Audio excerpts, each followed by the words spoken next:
Tunggu. Ayo, Neng. Oke. Halo kameramen, standby. Aman, Bang. tinggi ya. Iya aman. Roll. Action. Yuk. Bang, madap depan bang, madap depan bang. Ya, saya ikut komando kawan-kawan aja. Roll. Yuk, action. Oke. Mungkin boleh izin Bang, hari ini seperti apa Bang agenda yang ingin disampaikan? Ya, ini sudah on atau belum? Sudah, Ya, Bang. terima kasih ya. Baik, terima kasih kawan-kawan media yang sudah hadir di kantor kami ini. Atas nama Agasar Lokom, saya Irfan Agasar, rekan saya Pak Supriyadi Esa dan Pak Gradi Mutakin. Dalam hal ini sebagai kuasa hukum dari Bapak Tiko Pradipta Aryo Ardana. Jadi menanggapi hari ini kita ingin menyampaikan berkaitan dengan pemberitaan-pemberitaan media yang kemungkinan kemarin ini sangat viral sekali ya.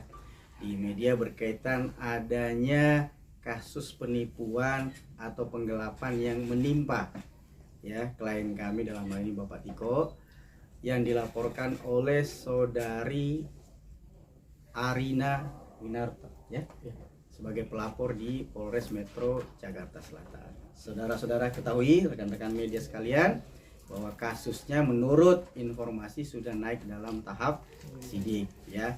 Dan kita juga coba untuk memflashback bahwa laporan polisi ini terjadi di tahun 2022. Sudah ada sprint lead 3 kali ya, sampai pada akhirnya naik ke tahapan sidik. Nah, kita kembali ke dalam proses kasusnya. Kenapa sampai timbul dugaan penggelapan dan penipuan? Kalau kita lihat di laporan, sebenarnya tidak ada penipuan di laporannya. Yang ada adalah penggelapan dalam jabatan 374. Tapi yang viral adalah Tiko atau klien kami ini melakukan penipuan, sehingga framingnya terlalu liar gitu loh. Sehingga kami mencoba untuk memberikan klarifikasi terhadap pemberitaan yang kemarin sempat viral. Jadi saya tegaskan bahwa yang bersangkutan melaporkan khusus pasal tunggal 374. Nanti diklarifikasi mungkin ke pihak kepolisian, dan pihak kepolisian juga baik dari sisi laporan dugaan adanya penggelapan atau penipuan yang dikatakan oleh pelapor 6,9 miliar, klarifikasi dari polisi menyatakan tidak sampai segitu. Jadi angkanya saja ini confuse antara pelaporan dengan sisi polisi. Tetapi ada hal yang penting saudara-saudara sekalian, rekan-rekan media, yang perlu diketahui bahwa kasus ini bermula dari persoalan perusahaan yang dibentuk secara keluarga. Jadi ada satu PT namanya PT Arjuna ya, Advaya Sanjaya, ini ada 3 pemegang saham. 75% dikuasai oleh pelapor AW, 20% dikuasai oleh Bapak Tiko klien kita, dan 5% ayahanda dari AW gitu. Jadi total 100%. Jadi investasi dalam bentuk usaha berbeda halnya dengan investasi kita di bank ya. Kalau kita investasi di bank, uang kita kalau dalam bentuk deposito pasti akan bertambah karena ada bunga dan ini. Tapi kalau dalam bentuk usaha, ya tentu tergerus dengan biaya sewa, tergerus dengan biaya karyawan, supplier, apalagi bisnisnya ini dibuka dengan sistem kekeluargaan dan sifatnya pelaporannya itu ya dulu kan masih suami istri ya. Jadi cenderung diselesaikan, dibicarakan di rumah, tempat dinner, sambil jalan, dan itu semua terkonfirmasi baik lisan maupun tertulis. Kalau yang bersangkutan menjabat sebagai komisaris, seharusnya kalau terjadi permasalahan terhadap perusahaan tersebut, sebagai komisaris nih, saya harus menanyakan kepada direksi, dalam hal ini Tiko, walaupun suaminya pada saat itu, bagaimana perusahaan, lancar atau tidak, rugi atau tidak. Jangan hanya mau untung nggak mau rugi nih, ya kan? Kalau dia menjalankan posisinya dalam motivasi laporan polisi di Polres sebagai komisaris, kita bertanya, Anda sebagai komisaris pada saat itu sudah menjalankan fungsi sebagai komisaris atau tidak? Sudah pernah meminta pertanggungjawaban atau menanyakan perihal laporan hari ini ke polisi? bahwa perusahaan rugi, ada penggelapan. Nggak pernah ada proses-proses seperti itu. Kalau motivasinya dia melaporkan sebagai pemegang saham, karena dia pemegang saham, apakah pernah Anda meminta pertanggungjawaban direksi, dalam hal ini klien kita, dalam rapat umum pemegang saham? Itu perlu, karena kita membuat satu PT. Undang-undang PT jelas, kalau ada hal-hal tertentu, organ tertingginya adalah rapat umum pemegang saham. Ini sama sekali tidak pernah dilakukan. Tiba-tiba ujuk-ujuk ada laporan polisi. Ada lagi yang ketiga, menurut dugaan kita ini, motivasinya mungkin ya persoalan rumah tangga yang belum tuntas, ya. Harusnya kan bisa selesai sebelum bercerai, ya. Tapi tidak selesai, ya. Ya, saya bisa mengatakan dugaannya ini ya, tanda kutip ya, gagal move on lah, ya. Ya, orang melihat pilihan Mas Tiko sudah bahagia dengan pilihannya, terus dibombardir dengan pemberitaan seperti ini 2 tahun setelah laporan polisi. Ini juga kan ya subjektivitas bagi kami, dugaan kami, ya motivasi yang kami jelaskan sebagai pemegang saham tidak kena, sebagai komisaris juga tidak kena.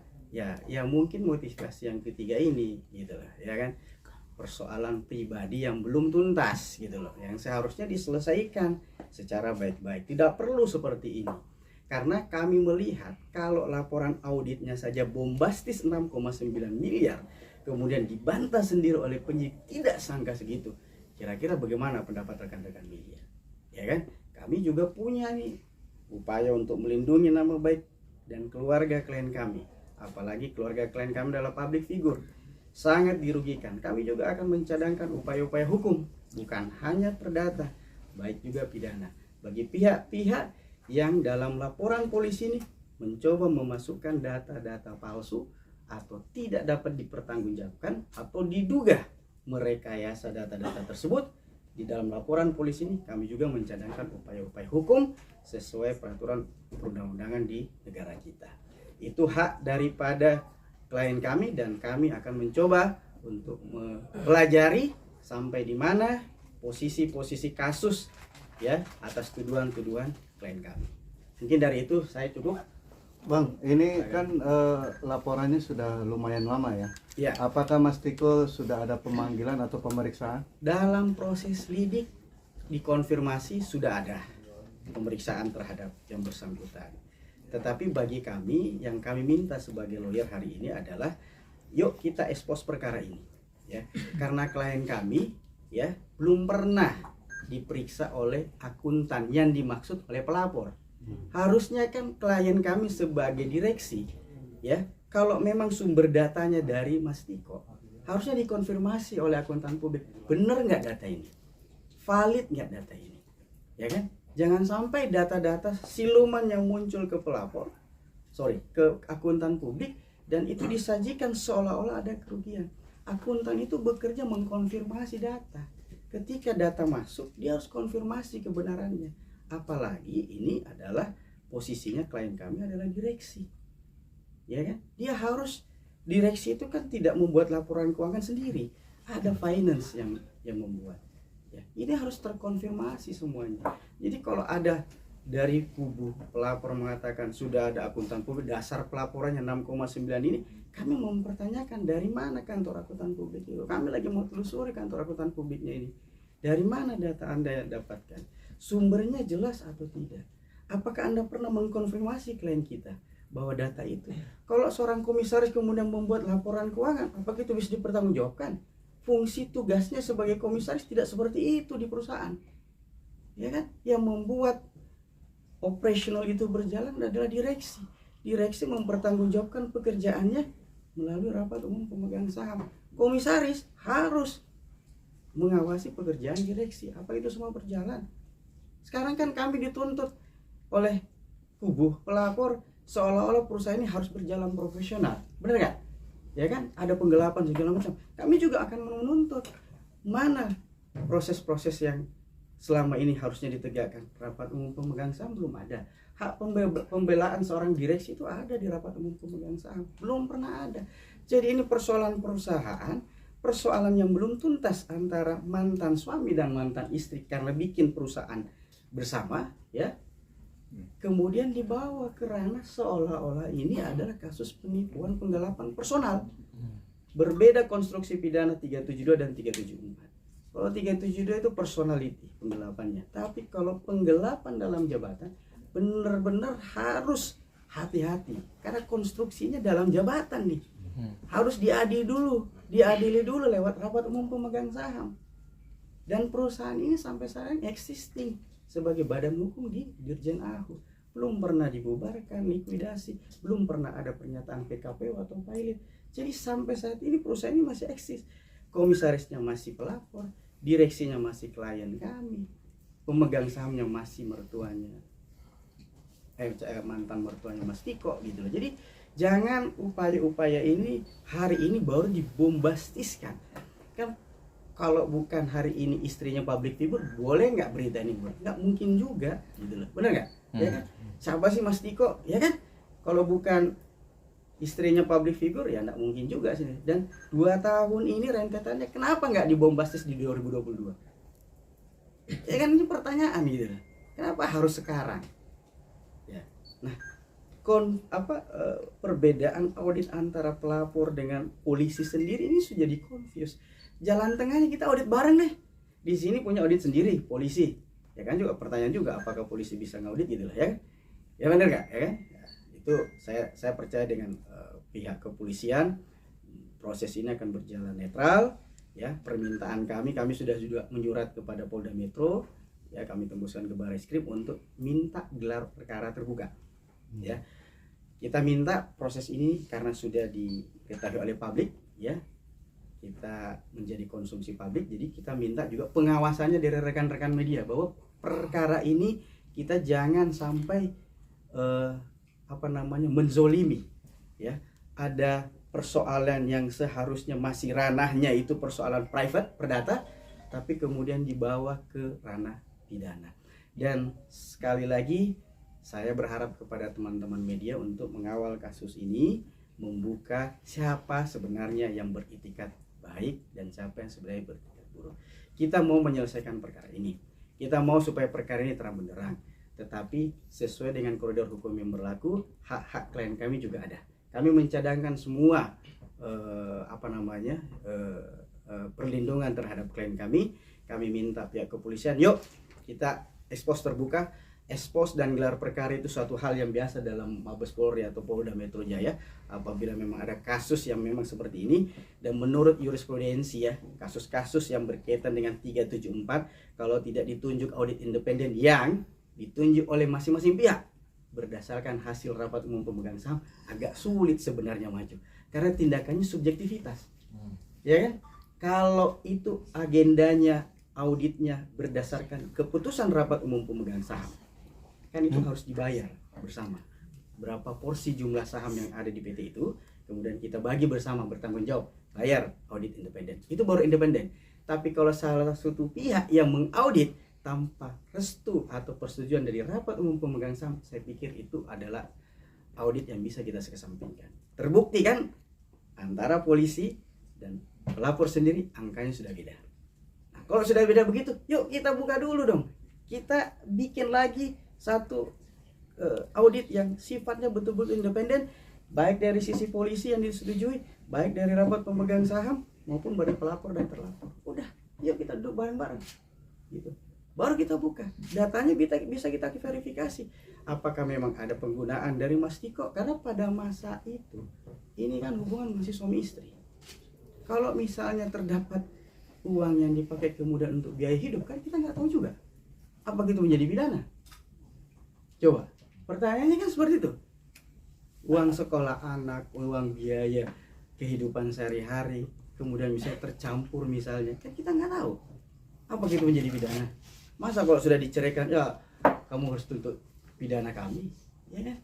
Nggak seperti itu, harusnya bereskan dulu. Ya, Mas Tiko juga agak sulit berkomunikasi selama ini dengan mantan istri karena terjadi blokir. Jadi ketika mau menjelaskan ABCD dan segala macam, ya agak sulit juga, gitu.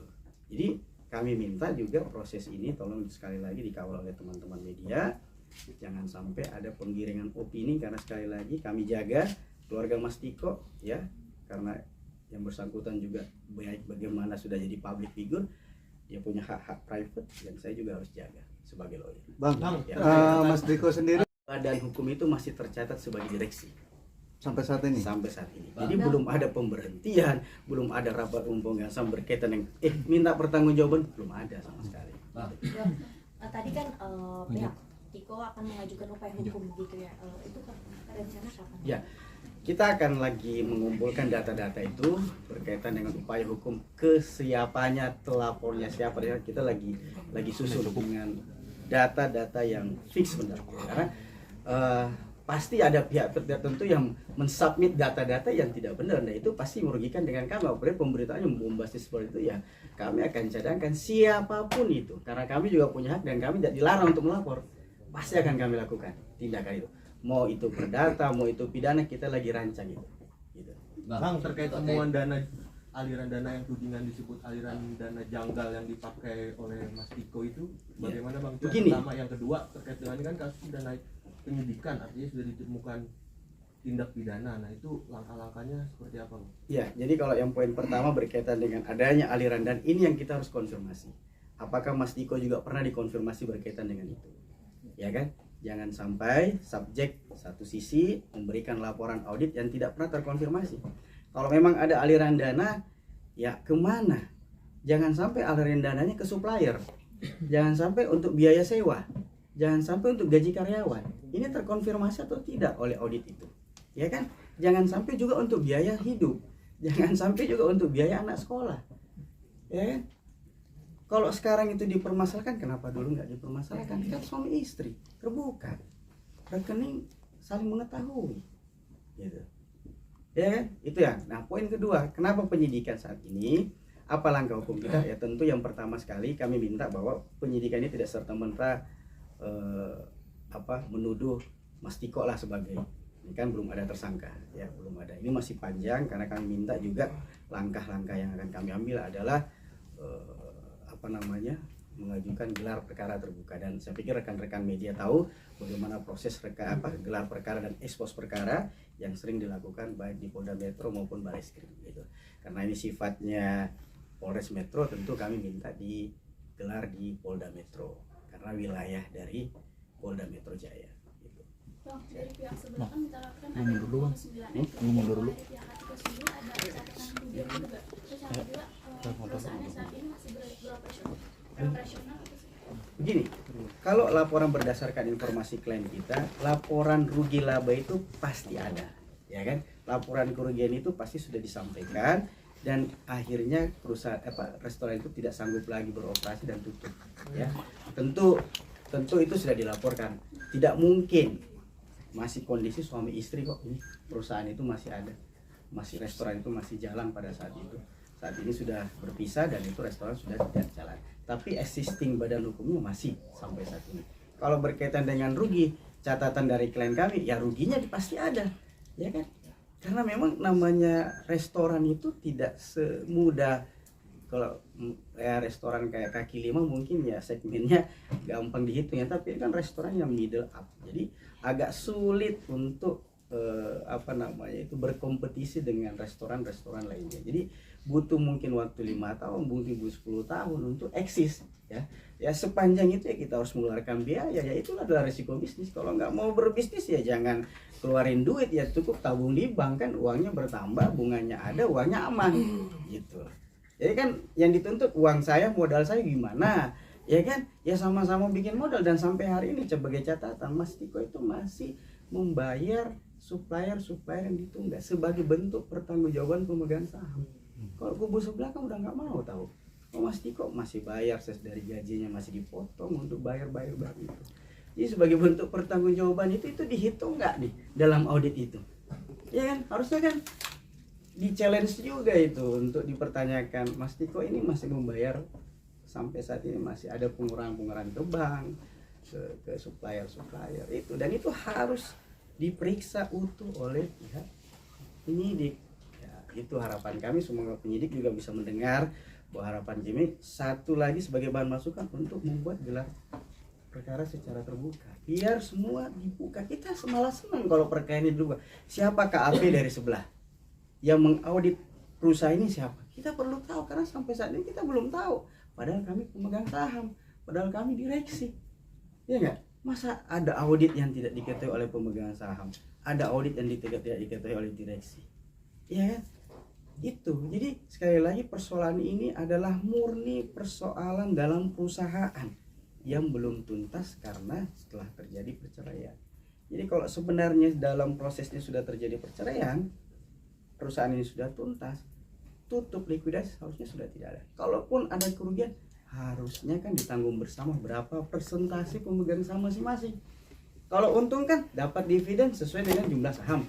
Kalau rugi perusahaan itu, ya memang harus bertanggung jawab. Suka nggak suka, harus bertanggung jawab. Jumlah sahamnya berapa, harus bertanggung jawab. Jangan mau untung, nggak mau rugi, nggak bisa. Bikin bisnis nggak bisa, bos, ya kan? Kira-kira itu. Bang Irfan, ini kan kalau kita baca konstruksinya adalah petunjuk awalnya dari audit eksternal. Ya. Dan pernyataan dari Kasat sendiri sudah memanggil klien Bang Mas Irfan. Artinya bahwa itu sudah terkonfirmasi mengenai audit itu.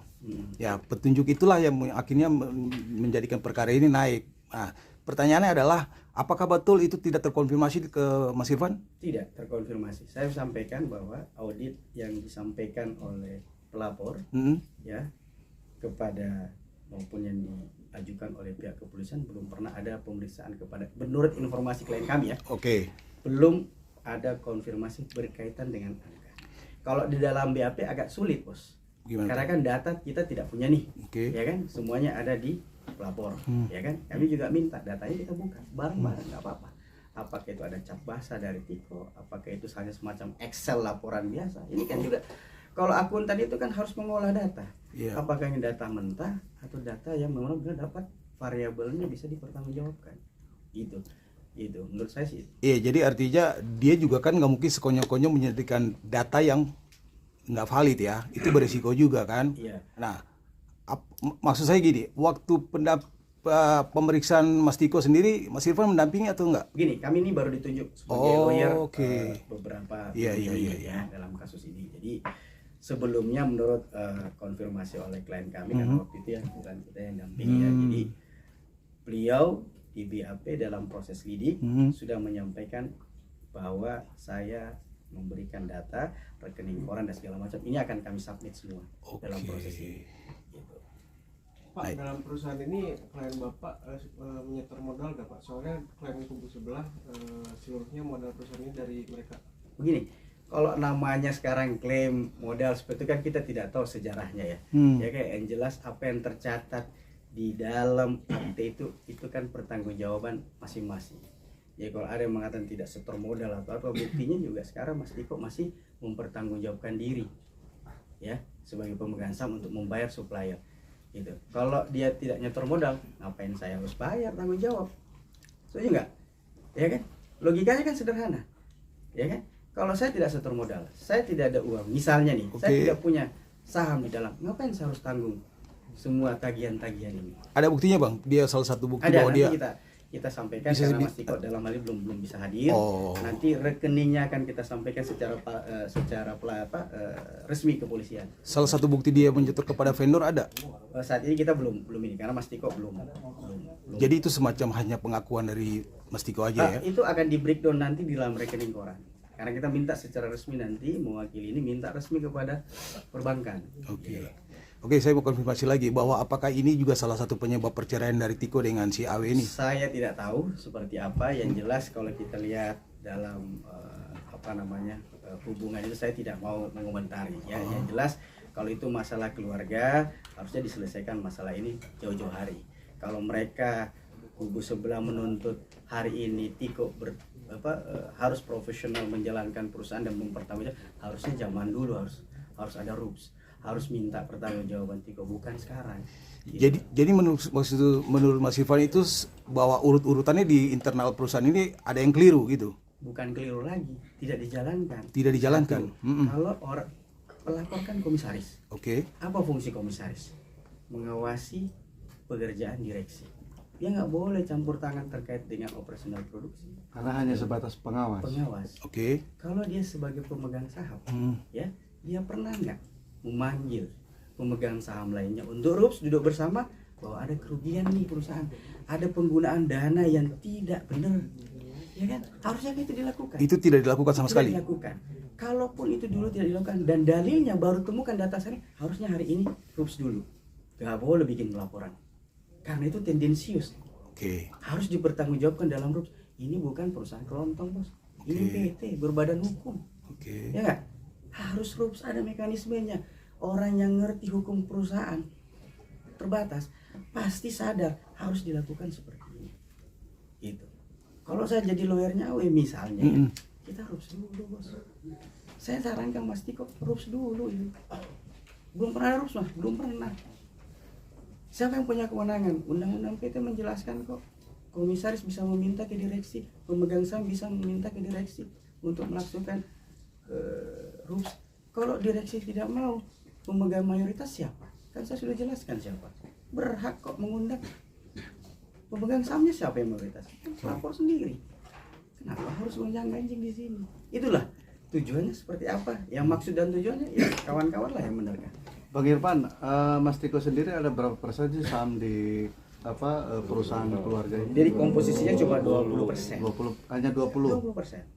Biasanya kan ada penambahan gitu nggak? Nah, jadi pada saat berdiri itu 2.000 lembar saham, 1.500 dikuasai oleh pelapor, 400 lembar saham Mas Tiko dan 100 lembar saham mantan mertua, ayah dari pelapor. Mas Irfan, jadi sekali lagi bahwa ini kurang tepat ya 372 dengan 374 tadi itu ya? Tidak ada 372 dalam proses ini. Tidak ada ya? 374 itu tidak sederhana pembuktiannya. Oke. Karena berkaitan dengan jabatan. Jabatan seseorang ini harus diadili dulu di organ PT. Oke. Itu yang organ PT, kekuasaan tertingginya PT itu adalah di rapat umum pemegang saham. Belum ada mekanisme ini.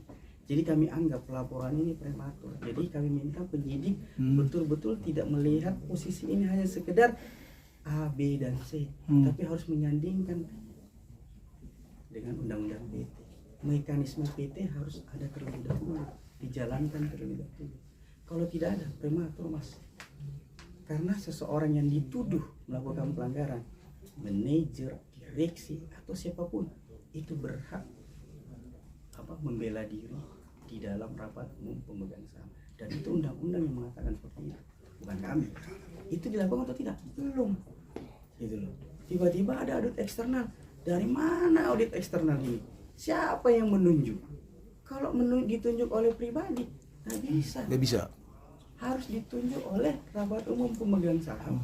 Karena dicurigai ada penyalahgunaan dana. Gitu. Jadi asas yang kita ada undang-undang PT nih. Kita harus hormati di sini. Kecuali bukan PT. Kalau bukan PT, undang-undang lain kita pakai. Tapi ini kan PT. Mas Tiko mencoba untuk menjadi direksi yang baik, menjadi pemegang saham yang bertanggung jawab. Ya, kenapa dari sisi sebelah kok mengabaikan hal-hal ini?